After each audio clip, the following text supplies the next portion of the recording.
Lihat tabel utang semua negara di dunia. Anda buka situs nationaldebtclocks.org.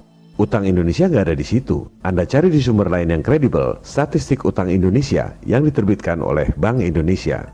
Anda ketik satu persatu, dibuatkan tabel. Tabel seperti ini tak ada di Google atau internet. Anda harus membuatnya sendiri. Negara pengutang terbesar di dunia adalah si adik kuasa Amerika, kedua Jepang, ketiga Cina, yang katanya macan perekonomian Asia. Semua itu adalah ilusi, jebakan Nekolim. Negara-negara maju itu utang pada siapa? Siapa yang lebih kaya dari negara-negara maju sehingga bisa kasih utang pada negara-negara maju? Indonesia utangnya kelihatan kecil dibanding Amerika, Jepang, dan Cina. Apa dampaknya? Lihat APBN 2020, anggaran buat bayar bunga utang saja 295 triliun rupiah.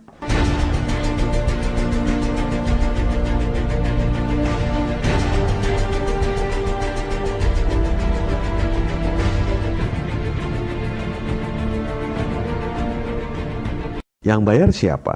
Anda yang bayar, lewat pajak. Anda kerja, dipotong pajak PPh. Beli makanan, Anda bayar PPN. Jual beli tanah, si pembeli kena pajak, si penjual juga kena pajak. Inilah penjajahan gaya baru. Kelihatannya Anda merdeka, padahal Anda diperas oleh mereka. Nggak sadar lagi. Program dari globalisasi adalah money, power, dan control population. Dengan menguasai moneter dan bisnis global, memiliki banyak uang digunakan untuk menciptakan kekuasaan di atas negara-negara di seluruh dunia yang kemudian digunakan untuk mengontrol penduduk dunia. Program Money, Power, dan Control Population dijalankan dengan strategi yang terstruktur, sistematis, dan masif. Bagi yang mengatakan konspirasi adalah teori, harap pasang telinga yang baik untuk mendengar pernyataan Presiden John F. Kennedy.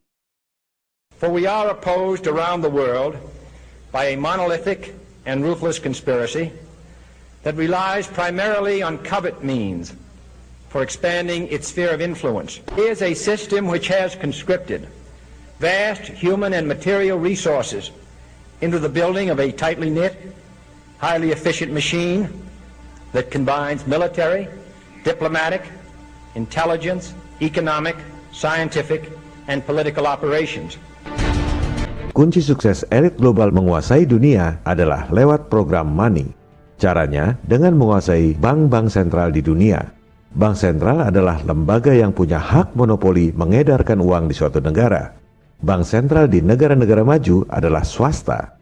Bank sentral modern pertama di dunia, Wissel Bank of Amsterdam, didirikan tahun 1609 milik swasta. Bank of England didirikan tahun 1694 juga swasta. Bank of France didirikan tahun 1716, swasta juga. Waktu itu belum ada elit global. Rothschild mulai berkiprah tahun 1769. Ia kemudian sukses mengakuisisi bank-bank sentral swasta yang sudah ada di Eropa.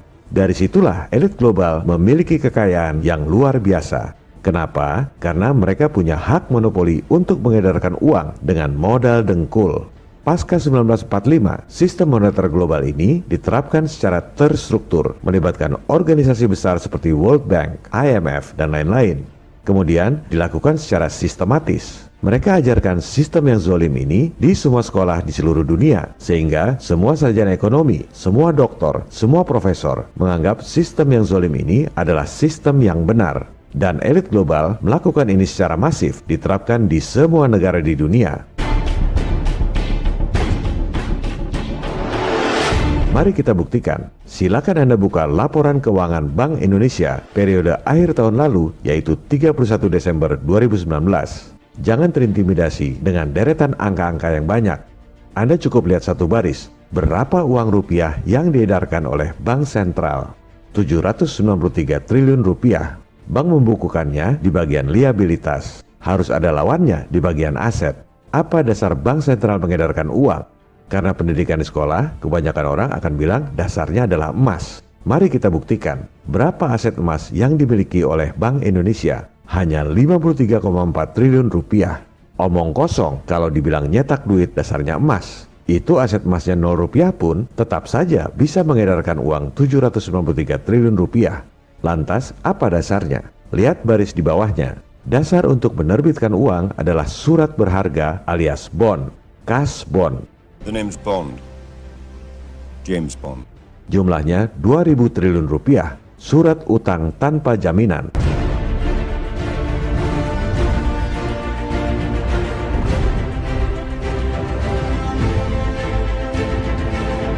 Kalau pemerintah defisit, terbitkan surat utang alias cash bond. Bank sentral terima surat utang pemerintah, ditaruh di bagian aset. Misalnya, bond 1 triliun rupiah dicatat di bagian aset. Di bagian liabilitasnya, bank sentral terbitkan uang 1 triliun rupiah. Neracanya balance, secara akunting tak ada yang salah. Tapi, secara prinsip, rakyat selama 7 turunan terus dipajaki tinggi untuk bayar utang negara yang tak akan pernah lunas. Padahal, semua utang itu diberikan dengan modal dengkul. Inilah contoh program money yang dilakukan dengan strategi terstruktur, sistematis, dan masif. Dan ini bukan cuma terjadi di Indonesia, di Amerika juga sama. Silakan Anda lihat laporan keuangan Bank Sentral Amerika, Federal Reserve Bank. Uang dolar yang diterbitkan oleh Fed 1,7 triliun dolar. Emasnya cuma 11 miliar dolar. Surat utangnya di bagian aset 2,4 triliun dolar. Nyetak dolar modal dengkul. Makanya jangan heran kalau para bankir elit ini bisa biayai kedua pihak yang sedang berperang. Dulu, waktu Inggris lawan Prancis, dua-duanya didanai oleh Rothschild lewat bank sentral masing-masing. Negara Inggris dan Prancis perlu duit buat perang, harus ngutang dan terbitkan bond. Bank sentral swasta terima bond di bagian aset, lalu terbitkan duit di bagian liabilitas. Modal dengkul. Begitu juga Perang Dunia I, Perang Dunia II, dan sampai sekarang dana utang akibat COVID. Semua modal dengkul.